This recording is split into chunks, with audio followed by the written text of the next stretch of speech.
Hello everyone. আজকে আমরা আরেকটা ডেইলি স্টাডির খুব গুরুত্বপূর্ণ অপিনিয়ন অ্যানালাইসিং করার চেষ্টা করব। আজকের এই ডেইলি স্টাডির অ্যানালাইসিস থেকে আমরা পূর্বের ক্লাসের মতো প্রত্যেকটা সেন্টেন্সকে আমরা গ্রামেটিক্যালি কিছু কম্পোনেন্ট বের করার চেষ্টা করব এবং অনেকগুলো শব্দের মিনিং বের করার চেষ্টা করব। এক কথায় আমাদের যাতে ফোকাস রাইটিং বা ফ্রি হ্যান্ড রাইটিং একসাথে আমাদের অনেক কিছু যাতে আমরা ডেভেলপ করতে পারি এই নিউজ পেপার অ্যানালাইসিসের মাধ্যমে সে বিষয়গুলো আমরা দেখাবো। ওকে, এখন আমরা চলে যাব এখানে যেটা এই যে টাইটেলটা, এই টাইটেলটা হচ্ছে Venezuela attack and the Jio politics of oil control. এখানে যদি আমরা দুইটা বিষয় দেখি, এই যে অ্যাটাক, অ্যাটাক শব্দটা হচ্ছে না যেটা আমরা আমরা ভারতবর্ষে ইউজ করি, সচরাচর ভারতবর্ষে ইউজ করা হয়, কিন্তু এটা হচ্ছে একটা শিরোনাম। এখানে যেহেতু এটা শিরোনাম, এটা সেন্টেন্সে লিখে নেয়, এখানে সেন্টেন্সে না লেখার কারণে এটা একটা ফ্রেজে লিখেছে।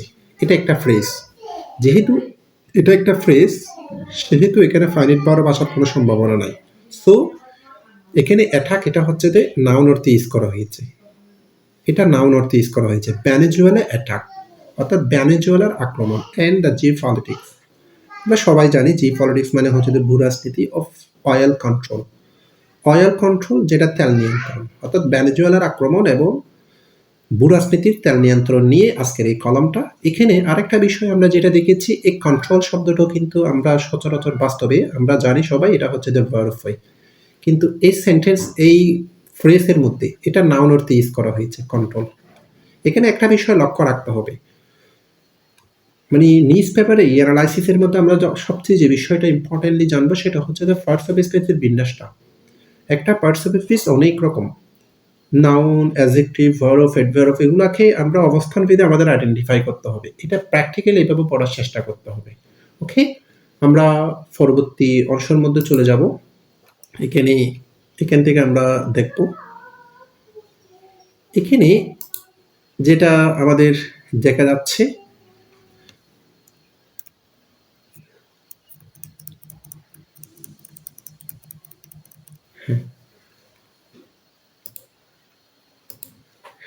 আচ্ছা এখানে দেখা যাচ্ছে the US strike in Venezuela, ভেনেজুয়েলার মধ্যে ইউএস এর আক্রমণ, has triggered.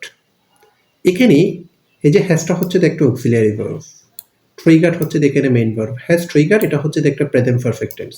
Has triggered, have has plus মূল ভার্বের ফার্স্ট পার্টিসিপল ফর্ম, মূল ভার্বের থ্রি, সেটাকে এটাকে প্রেজেন্ট পারফেক্ট। এই যে তাহলে এই যে এটা যদি অক্সিলিয়ারি ভার্ব অর্থাৎ এটা যদি ফাইনাইট ভার্ব হয়, একদম এখান থেকে শুরু করে এই অংশটা হচ্ছে যে একটা সাবজেক্ট। সাবজেক্ট কিন্তু এখন নির্দিষ্ট একটা ওয়ার্ড না, মানে একাধিক শব্দগুচ্ছ। যখন একাধিক শব্দগুচ্ছ যখন সাবজেক্ট হয় সেটাকে আমরা বলবো এটা হচ্ছে যে একটা নাউন ফ্রেজ। এটা আমরা বলতে পারি এটা হচ্ছে যে একটা নাউন ফ্রেজ, এটা নাউন ফ্রেজ। তাহলে ফ্রেজ যখন সেন্টেন্সের সাবজেক্ট হবে সেটাকে আমরা নাউন ফ্রেজ বলবো। ওকে, ট্রিগার, ট্রিগার মানে আমরা বুঝি কোনো কিছু বন্দুক ছোড়া বা গুলি মারা, এটাকে আমরা ট্রিগার বলি। তবে এখানে কিন্তু ট্রিগারটা হচ্ছে এ ক্রাইসিস, ক্রাইসিস মানে যেটা সংকটকাল, খারাপ পরিস্থিতি। তাহলে এখানে বন্দুক মারাকে বোঝানো হচ্ছে না, এখানে বোঝানো হচ্ছে যে একটা সংকটকাল পরিস্থিতির সৃষ্টি করেছে ভেনেজুয়েলার তে ইউএস এর আক্রমণটি। উইথ পটেনশিয়ালি সম্ভাবনাময় গ্লোবাল বিশ্বব্যাপী কনসিকুয়েন্সেস প্রভাব, অর্থাৎ বিশ্বব্যাপী এক সম্ভাবনাময় পরিস্থিতির মানে এক ধরনের প্রভাব সৃষ্টি হয়েছে সারা বিশ্বের মধ্যে। এটা এই যে এটা একটা পার্টস অফ স্পিচের আমরা বিন্যাস শিখতে পারি এখান থেকে। পটেনশিয়ালি এই পটেনশিয়ালি হচ্ছে যে এটা হচ্ছে যে একটা অ্যাডভার্ব, পটেনশিয়ালি এটা হচ্ছে যে অ্যাডভার্ব। এরপরে হচ্ছে গ্লোবাল, এটা হচ্ছে যে একটা অ্যাডজেক্টিভ, গ্লোবাল এটা হচ্ছে অ্যাডজেক্টিভ, আর কনসিকুয়েন্সেস এটা হচ্ছে দ্য নাউন। তাহলে এখানে কি হয়েছে, অ্যাডভার্ব, অ্যাডজেক্টিভ, কনসিকুয়েন্স। অর্থাৎ আমাদেরকে মনে রাখতে হবে যদি একসাথে যদি অ্যাডভার্ব, অ্যাডজেক্টিভ, কনসিকুয়েন্সেস হয়, অ্যাডভার্ব, অ্যাডজেক্টিভকে এখানে এই যে অ্যাডভার্ব যেটা দেখতেছি সেটা অ্যাডজেক্টিভকে মডিফাই করছে, অ্যাডজেক্টিভ নাউনকে মডিফাই করছে। এভাবে হয়। তার মানে নাউনের আগে অ্যাডজেক্টিভ হবে, অ্যাডজেক্টিভের আগে অ্যাডভার্ব হবে। এই পটেনশিয়াল শব্দটাকে যদি আমরা একটু বিশ্লেষণ করি, এখানে আমরা দুইটা জিনিস জানতে পারি। সেটা হচ্ছে কি, পটেনশিয়াল থেকে পটেনশিয়ালি, অর্থাৎ পটেনশিয়াল যেটা সেটা হচ্ছে একটা অ্যাডজেক্টিভ। অ্যাডজেক্টিভের পরে যখন এলওয়া যুক্ত হয়েছে সেটা হয়ে গিয়েছে পটেনশিয়ালি। এই পটেনশিয়াল অ্যাডজেক্টিভের পরে এলওয়া যুক্ত হলে সেটাকে আমরা বলবো এটা হচ্ছে একটা অ্যাডভার্ব। এখান থেকে আমরা একটা জিনিস শিখলাম, সেটা হচ্ছে ওয়ার্ড ফরমেশনের একটা গুরুত্বপূর্ণ অংশ। আর্লি অন স্যাটারডে, স্যাটারডে শনিবারে একদম খুব ভোরে, একদম strategic sites across Carcass, including military complexes, were reportedly targeted in what the United States describe as a large-scale operation. ওকে, সেন্টেন্সটা একটু আমরা একটু দেখি। যে বিষয়টা আমরা দেখব সেটা হচ্ছে এখানে আর্লি অন স্যাটারডে, কমা, এটা একটা সমবোধনা হয়েছে, শনিবার একদম খুব ভোরবেলা। অ্যাডভার্বিয়াল ফ্রেজ, বাক্যের শুরুতে সাবজেক্টের আগে যদি সময়, স্থান, কারণ বোঝালে সেটাকে অ্যাডভার্বিয়াল ফ্রেজ বলতে পারে। তাহলে এটা একটা অ্যাডভার্বিয়াল ফ্রেজ। এই যে এই অংশটা হচ্ছে একটা adverbial phrase. Strategic sites across Caracas, কার্কাসের একদম, যেটা কৌশলগত একটা অবস্থান, বিশেষ করে যেখানে ইনক্লুডিং মিলিটারি কমপ্লেক্সেস, যেখানে হচ্ছে মিলিটারি কমপ্লেক্সেস যেখানে অবস্থিত, অর্থাৎ সেনাবাহিনীদের যে ভ্রমণগুলো যেখানে অবস্থিত সেখানে। এই যে এখান থেকে শুরু করে আমরা যদি দেখি এটা কোথায়, এটা একটা স্থান বোঝানো হচ্ছে। আবার এটাও একটা অ্যাডভার্বিয়াল ফ্রেজ। আর ইনক্লুডিং মিলিটারি কমপ্লেক্সেস, বিশেষ করে এটাকে ইনক্লুড করেছে, ইনক্লুডিং মিলিটারি কমপ্লেক্সেস। এতটুকু পর্যন্ত যদি দেখি, বিশেষ করে এই যে এই অংশটা, এতটুকু পর্যন্ত এটা একটা অ্যাডভার্বিয়াল ফ্রেজ, এটা একটা অ্যাডভার্বিয়াল ফ্রেজ। আবার ইনক্লুডিং মিলিটারি কমপ্লেক্সেস, এটা হচ্ছে একটা সাবজেক্ট, যেহেতু এখানে হচ্ছে ভার্ব আছে, মেইন ভার্ব আছে, ফার্স্ট টেন্স। রিপুটেডলি টার্গেটেড, যেভাবে কিন্তু প্রতিবেদন করা হয়েছিল, টার্গেট করা হয়েছিল। এই যে এটা ফেসিভ সেন্টেন্সে লেখা হয়েছে, ফেসিভ সেন্টেন্স লিখে হয়েছে, বিশেষ করে ফেসিভ সেন্টেন্স। এখান থেকে আমরা একটা জিনিস জানবো, সেটা হচ্ছে ফেসিভ সেন্টেন্সটা কিভাবে লিখেছে। টার্গেট করা হয়েছে, লক্ষ্যবস্তুতে পরিণত করা হয়েছে। তো লক্ষ্যবস্তুতে পরিণত করা হয়েছে, যা বিশেষ করে মিলিটারি কমপ্লেক্সেসগুলা। এই যে অবজেক্টকে এখানে সাবজেক্ট করা হয়েছে, অর্থাৎ ইউএসএর সেনাবাহিনী তারা এই কাজটি করেছে, এটার একটা ফোর্স করেছে, যে যেটা করেছে, যারা করেছে তারা সাবজেক্টে নেই, অবজেক্টকে সাবজেক্ট বানানো হয়েছে, সেটা হচ্ছে ফ্যাসিভ। ফ্যাসিভের মধ্যে সফলতা টার্গেটেড, মূল ভার্বের first participle form. In what the United states described, যেটাকে আমেরিকা ডিসক্রাইব করেছে, বর্ণনা করেছে as a large scale operation, যেটা ব্যাপক একটা অপারেশন ছিল, অভিযান ছিল, এরকম বড় আকৃতির একটা অভিযান ছিল। এখানে যদি দেখি আমরা, এই যে অ্যাজ এখানে কিন্তু কনজাংশন না, অ্যাজ হচ্ছে একটা প্রেপোজিশন, যেহেতু অ্যাজ এর পরে এই অংশটা লার্জ স্কেল, এটা হচ্ছে একটা নাউন ফ্রেজ। প্রেপোজিশনের পরে সর্বদা অ্যাজ যদি প্রেপোজিশন হয়, এটা নাউন ফ্রেজ। এটা কনজাংশন তখনই বলতাম যদি এখানে যদি একটা ক্লজ থাকতো, এখানে ক্লজ নাই, যেহেতু এখানে কোনো ফাইনাইট ভার্ব নাই।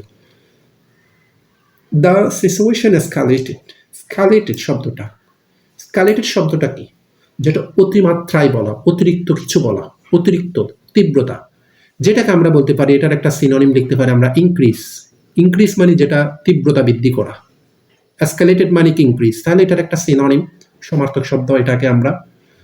বা এই যে কোনো একটা কিছুকে এটাকে যদি আমরা লিটারেচারের ভাষায়, যদি ফিগার অফ স্পিচের ভাষায়, যদি সাহিত্যের ভাষায় যদি বলতে চাই, এটাকে এক্সাজারেশন বলা হয়। অর্থাৎ কোনো কিছুকে যখন একদম বাড়িয়ে বলা হবে, সেটাকে বলা হবে এক্সাজারেশন বলা হয়। তাহলে আমরা কি শিখলাম? এক্সাজারেশন মানে কোনো কিছুকে একদম বাড়িয়ে বলা, সেটাকে এক্সাজারেশন বলা হয়। তাহলে সিচুয়েশনটা এত বেশি তীব্রতা সৃষ্টি করেছিল when US president Donald Trump announce মানে যেটা ঘোষণা করা, যেটা আমরা সিনোনিম বলতে পারি, যেটা ডিক্লেয়ার অর্থ ঘোষণা করা, ডিক্লেয়ার হচ্ছে তো ঘোষণা করা, অ্যানাউন্স হচ্ছে তো ঘোষণা করা, এভাবে বলতে পারি আমরা। তাহলে ফার্স্ট টেন্সে ঠিক আছে, এটা যখন ইউএস এর প্রেসিডেন্ট ঘোষণা করেছিল দ্যাট ভেনেজুয়েলার president Nicolas Madhur had been captured during the strike. এই যে এখানে দেখো, যখন এখানে ঘোষণা করেছিল তো সবচেয়ে বেশি এটা খুব পরিস্থিতি খুব তীব্রতা আকার ধারণ করেছিল যখন ইউএস এর প্রেসিডেন্ট ঘোষণা করেছিল যে ভেনেজুয়েলার প্রেসিডেন্ট নিকোলাস মাদুরোকে এই যে আক্রমণের সময় তাকে আটক করা হয়েছে। এই যে ক্যাপচার অর্থাৎ আটক করা, যেটাকে আমরা ডিটেনশন বলতে পারি, যেমন ডিটেনশনও তা আটক করা। তাহলে এখানে এই যে এটাও একটা ফার্স্ট পারফেক্ট টেন্সের প্যাসিভ সেন্টেন্স। নিকোলাস মাদুরোকে আটক করা হয়েছে, ফেসি পড়তে অন্যের মাধ্যমে আটক করা হয়েছে, অর্থাৎ যাকে করা হয়েছে অবজেক্টকে এখানে সাবজেক্ট, এই যে অবজেক্টকে সাবজেক্ট রাখা হয়েছে, এখন সাবজেক্ট হয়ে গেছে পেসিভে, কারণ যারা কাজটি করছে তারা এখানে কিন্তু ইউএস এর একটা ফোর্স, তাদেরকে এখানে সাবজেক্ট হিসেবে উদ্যোগ রাখা হয়েছে। এরপরে যদি আমরা দেখি অ্যাকর্ডিং টু দ্য ওয়াশিংটন অনুসারে, এই যে এটা একটা প্রেপোজিশনাল ফ্রেজ, অ্যাকর্ডিং টু থেকে ওয়াশিংটন পর্যন্ত এটা হচ্ছে একটা প্রেপোজিশনাল ফ্রেজ। বাক্যের শুরুতে যদি কোনো অ্যাডভার্বিয়াল ফ্রেজ থাকে, প্রেপোজিশনাল ফ্রেজ থাকে, তখন সাবজেক্টের আগে এটা একটা কমা হবে। এখানেও মাদুরো ফেসেস, মাদুরো হচ্ছে এখানে সাবজেক্ট, নাউন, সম্মুখীন হয়েছে, প্রেজেন্ট ইনডিফিনিট টেন্স। সার্জেস অভিযোগ অফ নারকোটিক্স ট্রাফিকিং, এখানে নারকোটিক্স যেটা মাদক, ট্রাফিকিং মানে পাচার, conspiracy to flood the US, ষড়যন্ত্র to flood the US with cocaine এটা একটা ধরনের একটা মাদক, যেটা কোকেন একদম ইউএসকে ভরে ফেলা। এই যে দেখো, এই যে ফ্লাডটা হচ্ছে আমরা বুঝি সচরাচর বন্যা, এখানে ফ্লাড এটা হচ্ছে যে টু প্লাস ফ্লাড, এটা ভার্ব ইউজ করা হয়েছে, এটা একটা ইনফিনিটিভ। আমরা জানি টু প্লাস মূল ভার্বের বেস ফর্ম মানে ইনফিনিটিভ। তাহলে এই যে এখানে তার বিরুদ্ধে যে অভিযোগ করা হয়েছে একটা ষড়যন্ত্র, যেটা কোকেন নামের যে মাদক দ্রব্য, এটা ইউএসএ পরিপূর্ণ করেছে কার মাধ্যমে? মাদুরের মাধ্যমে। এই যে ফ্লাড, বন্যা যেভাবে প্লাবিত হয়ে সবকিছুকে ধ্বংস করে ফেলে, ঠিক এভাবে ধ্বংস করেছে কোকেনের মাধ্যমে ইউএসকে। তাহলে এই কথাটাকে বাড়িয়ে বলা, তাহলে আমরা আগে শিখেছিলাম কোনো কিছু অতিরিক্ত বাড়িয়ে বলাকে কি বলা হয়? এক্সাজারেশন। এখানে একটা বিষয় মনে রাখবো, এই জন্য আমি বলবো যে ডেইলি স্টার হচ্ছে তো অনন্য একটি পত্রিকা। ডেইলি স্টারের প্রত্যেকটা লেখা খুব স্ট্যান্ডার্ড মানের। এখানে শুধু আমরা গ্রামেটিক্যাল কম্পোনেন্ট জানবো সেটা না, আমরা লিটারেচারের ফিগার অফ স্পিচ আমরা অনেক কিছু এখান থেকে জানতে পারি। বিষয়গুলো যদি এভাবে বুঝি অনেক কিছু প্র্যাকটিস হয়ে যায়। লিঙ্ক সংযুক্ত টু আর্ম গ্রুপস, তার সাথে হচ্ছে যে বিভিন্ন সশস্ত্র গ্রুপের সাথে সংযুক্ত আছে, এরকম একটা অভিযোগ পাওয়া গিয়েছে, যেটা নার্কো টেরোরিজম, এক ধরনের মাদক সন্ত্রাসবাদ, টেরোরিজম সন্ত্রাসবাদ, অর্থাৎ মাদকের বিরুদ্ধে এই সমস্ত অভিযোগগুলো করা হয়েছে, এই বিষয়গুলো এখানে বলা হচ্ছে।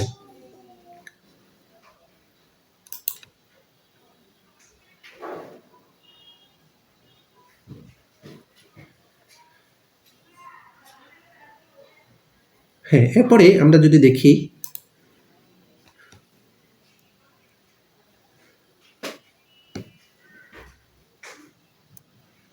আমরা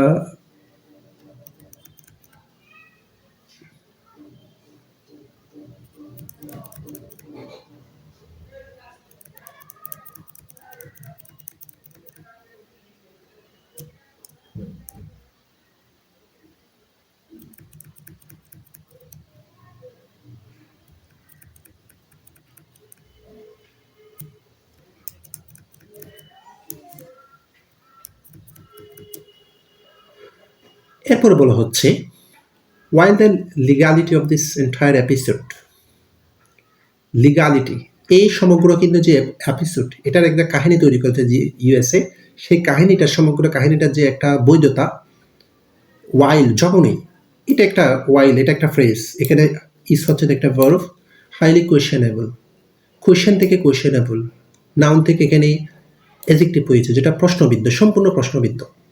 দেয়ার ইজ এ লিটল ডাউট, একদম খুব কমই সন্দেহ আছে, একদম সন্দেহমুক্ত, সন্দেহ নাই। দ্য ডিটেনশন, এই যে ডিটেনশন, কিছুক্ষণ আগে আমরা পড়েছি ডিটেনশন বলতে আমরা কি বুঝি? আটক বুঝি, যেটা এটার একটা আমরা সিনোনিম বলতে পারি, সেটা হচ্ছে দেখি ক্যাপচার, যেটা আটক। যদি এটাকে আমরা যদি বলি এখন এই অ্যান্টোনিম, তাহলে এটা ফ্রি হবে, মুক্ত করা। ফ্রি মানে হচ্ছে যে মুক্ত করা। Detention of sitting, head of state, head of state বলতে রাষ্ট্রের প্রধান, রাষ্ট্রপতিকে, অর্থাৎ এখানে মাধুরীকে বোঝানো হয়েছে হেড অফ স্টেট, অর্থাৎ রাষ্ট্রের প্রধানকে হেড অফ স্টেট বলা হয়। এখান থেকে আমরা একটা ফিগার অফ স্পিচ শিখতে পারি। এখানে হেড অফ স্টেট বলতে একটা স্টেটের একদম মাথা।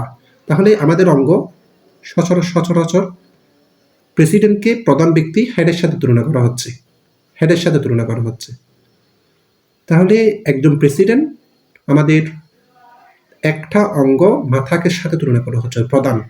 সম্পূর্ণ দুটি বস্তু, এখানে একটা হেড আর একটা হচ্ছে দ্য প্রেসিডেন্ট, দুটি ভিন্ন বিষয়। এরকম ভিন্ন বিষয়ের সাথে যখন তুলনা করে কিছু বোঝানো হবে সেটাকে বলবো আমরা মেটাফোর। এটা একটা মেটাফোর শিখেছি আমরা। হেড অফ স্টেট বলতে এটা মেটাফোরে কথাটা বলেছে, যেটাকে বলা হয় ফিগার অফ স্পিচের ভাষায় metaphor. A cityর head of state through a military strike, যে মিলিটারি স্ট্রাইকের মাধ্যমে একজন রাষ্ট্রপ্রধানকে আটক করা অন সাবরিন স্টেট, সার্বভৌমত্ব একটা রাষ্ট্রের মধ্যে। কনস্টিটিউট যেটা কনস্টিটিউটস, এটা হচ্ছে দ্য মেইন ভার্ব এখানে। এই যে একদম এখান থেকে দেয়ার ইজ লিটল অ্যাবাউট, এই যে দ্যাট থেকে শুরু করি, দ্যাট হচ্ছে একটা সাবঅর্ডিনেটিং কনজাংশন। যদি সে সাবঅর্ডিনেটিং কনজাংশন হয়, সাবঅর্ডিনেটিং কনজাংশনের পরে যেটা হবে ডিটেনশন থেকে একদম এই যে স্ট্রেট পর্যন্ত, এটা হচ্ছে একটা সাবঅর্ডিনেট ক্লজ। এবং ড্যাটের পরে যেটা হবে সেটা হচ্ছে যে এটা একটা নাউন ক্লজ।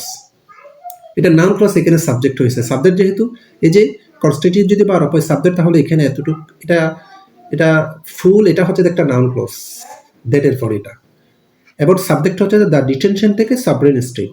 কনস্টিটিউট যেটা গঠন করেছে অ্যান অ্যাক্ট অফ ওয়ার, একটা যুদ্ধ অপরাধ, যেটা যুদ্ধ অপরাধের সাথে শামিল, এভাবে বলা হচ্ছে।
এরপরে দেখা যাচ্ছে at a press conference Trump described the operation as a major success, saying the US would temporarily run Venezuela to manage what called a safe and responsible transitions. At a friends at a press conference, এটা একটা সংবাদ সম্মেলনে, এটা একটা অবস্থান বোঝানো হচ্ছে, সেটা একটা অ্যাডভার্বিয়াল ফ্রেজ। সচরাচর অ্যাডভার্বিয়াল ফ্রেজের মধ্যে আমাদের হয়ার দ্বারা প্রশ্ন করলে যেটা হবে সেটা হচ্ছে অ্যাডভার্বিয়াল ফ্রেজ বাক্যের শুরুতে যদি হয়। ট্রাম্প বর্ণনা করেছে দ্য অপারেশনটাকে। এই যে ডিসক্রাইব, এটা হচ্ছে একটা ট্রানজিটিভ ভার্ব, কারণ এটার পরে একটা অবজেক্ট আছে। কি বর্ণনা করেছে? দ্য অপারেশনটাকে বর্ণনা করেছে অ্যাজ এ মেজর সাকসেস, এটা অন্য বড় একটা সফলতা।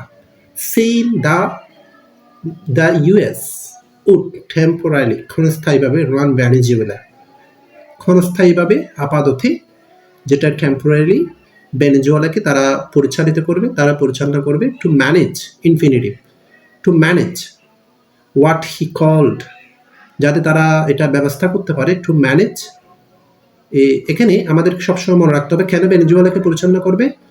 ভেনেজুয়েলাকে তারা ম্যানেজ করার জন্য। এই যে ইনফিনিটিভ সবসময় একটা বাক্যের মধ্যে যখন ইনফিনিটিভ হোয়াই দ্বারা প্রশ্ন করবে তখন এটাকে বলবো আমরা infinitive. He called a safe and responsible transition, এবং এটাকে সে বলেছে এটা একটা নিরাপদ এবং দায়িত্ববান একটা ক্ষমতা হস্তান্তর, তার ভাষায় এটা বলা হচ্ছে। হি স্ট্রেচ, যে প্রেসার দিয়েছে, গুরুত্ব আরোপ করেছে, স্ট্রেচ দ্যাট, এই যে দ্যাটের পরে এটা হচ্ছে একটা noun clause. US would be there to stay, US অবশ্যই এখানে অবস্থান করবে। এই যে উড, এটা হচ্ছে একটা মডেল ভার্ব, এটা হচ্ছে একটা model auxiliary verb. Model auxiliary ভার্বের পরে সর্বদা একটা মেইন ভার্ব থাকতে হবে। যদি মেইন ভার্ব না থাকে তখন এখানে একটা বি হিসেবে আসবে। কেন বি হিসেবে আসবে? আমাদেরকে মাথায় রাখতে হবে মডেল অক্সিলিয়ারি ভার্ব, যতগুলো মডেল অক্সিলিয়ারি ভার্ব আছে, মডেল অক্সিলিয়ারি ভার্বের পরে সবসময় বি জিরো হবে। বি জিরো মানে এখানে ভার্বের বেস ফর্মকে বি জিরো বলা হয়। ভার্বের বেস ফর্ম, ভার্বের সবসময় মূল ফর্মটা হবে মডেল ভার্বের পরে। তাহলে টু স্টে আবার ইনফিনিটিভ। আনটিল, ঠিলের বিপরীত শব্দ আনটিল, যতক্ষণ না পর্যন্ত। এন্ড লিডারশিপ, যেটা শব্দের পরে শিপ থাকলে সেটা একটা অ্যাবস্ট্রাক্ট নাউন হয়, যেটা আনকাউন্টেবল নাউন বলা হয়, এটা নেতৃত্ব। দ্যাট, ট্রুলি, যেটি, এই যে দ্যাট বলতে এখানে কাকে ইন্ডিকেট করতে, এটা একটা আবার রিলেটিভ প্রনাউন হয়েছে। রিলেটিভ প্রনাউন মানে কি? যখন এই যে ক্লজটা যে নাউনকে ইন্ডিকেট করে সে নাউনটা যদি পাশাপাশি থাকে সেটাকে বলা হয় রিলেটিভ ক্লজ, রিলেটিভ প্রনাউন দিয়ে হবে। ট্রুলি সার্ভস, এটাকে সেবা করবে। The Venezuelan people is in place, অর্থাৎ তার পরিবর্তে আপাতত ভেনেজুয়েলান পিপলকে, জনগণকে শান্তিতে রাখার জন্য তারা নেতৃত্ব দিবে, এভাবে বলা হচ্ছে। ট্রাম্প অলসো সেড, সে আরও বলেছিল that major American oil companies, এই যে দেখো আমেরিকা থেকে আমেরিকান, এখানে আমেরিকানটা হচ্ছে এখানে অ্যাডজেক্টিভ অর্থ ইউজ করা হয়েছে, যেটা কোনো নাউন যখন সরাসরি প্রপার নাউন যখন অ্যাডজেক্টিভ হয় তখন এটাকে বলা হয় প্রপার নাউন, যখন অ্যাডজেক্টিভের কাজ করে সেটাকে বলা হয় প্রপার অ্যাডজেক্টিভ। এই যে এখানে আমেরিকান হচ্ছে এটা হচ্ছে একটা প্রপার অ্যাডজেক্টিভ। অয়েল কোম্পানিজ, এই যে দ্যাটের পর আবার আরেকটা নাউন ক্লজ। সেড, এটা হচ্ছে একটা ট্রানজিটিভ ভার্ব। কি বলেছিল? সেডের পরে এই কথাটা বলেছিল। তাহলে অবজেক্ট যখন একটা ক্লজ হয় তখন এটাকে আমরা নাউন ক্লজ বলতে পারি। সচরাচর দ্যাটের পরে এটা নাউন ক্লজ হয়। এই যে এতটুকু পর্যন্ত আবার কোম্পানি পর্যন্ত, মেজর থেকে কোম্পানি পর্যন্ত এটা নাউন ফ্রেজ। এরপর অক্সিলিয়ারি ভার্ব উড ইনভেস্ট, বিনিয়োগ করবে। Billions of dollars, crore crore dollar. Billion যখন বলবে 1 বিলিয়ন, 100 কোটি, যখন ফ্লুরাল লিখবে তখন কোটি কোটি ডলার এভাবে বলতে হবে ফ্লুরাল হলে। Of dollars. Two reveal, infinitive. Reveal মানে পুনরায় নির্মাণ করা। এই যে উইল থেকে রিভিল, কোনো শব্দের পরে যদি রি থাকে শব্দটি পুনরায় বোঝাবে। রিভিল, পুনরায় নির্মাণ করা। ভেনেজুয়েলাস অয়েল ইনফ্রাস্ট্রাকচার, ভেনেজুয়েলার তেল কোম্পানিগুলোর অবকাঠামো নতুন করে নির্মাণ করার জন্য আমেরিকান তেল কোম্পানিগুলো এখানে বিলিয়ন বিলিয়ন ডলার বিনিয়োগ করবে, এটা বোঝানো হচ্ছে। এভাবে আমরা এই কলামের বাকি অংশটা আপনারা পড়ে নেবেন। এভাবে আমি যেভাবে প্রত্যেকটা সেন্টেন্স অ্যানালাইজিং করার চেষ্টা করেছি, প্রত্যেকটা পয়েন্ট ভিত্তিক এভাবে যদি বিশ্লেষণ করা হয়, তাহলে আমাদের অনেকগুলা কিন্তু ব্যাকরণগত বিষয়গুলো উঠে আসবে, অনেকগুলা শব্দ বিশ্লেষণ করতে পারবো, ফরমেশন করতে পারবো, সেন্টেন্সের স্ট্রাকচার শিখতে পারবো। আজকে এই নিউজ পেপার অ্যানালাইসিস আজকে এতটুকু থাক। পরবর্তী আমরা আরেকটা নিউজ পেপার অ্যানালাইসিস নিয়ে তোমাদের সাথে কথা হচ্ছে ইনশাআল্লাহ। এতটুকু পর্যন্ত থাক আজকে।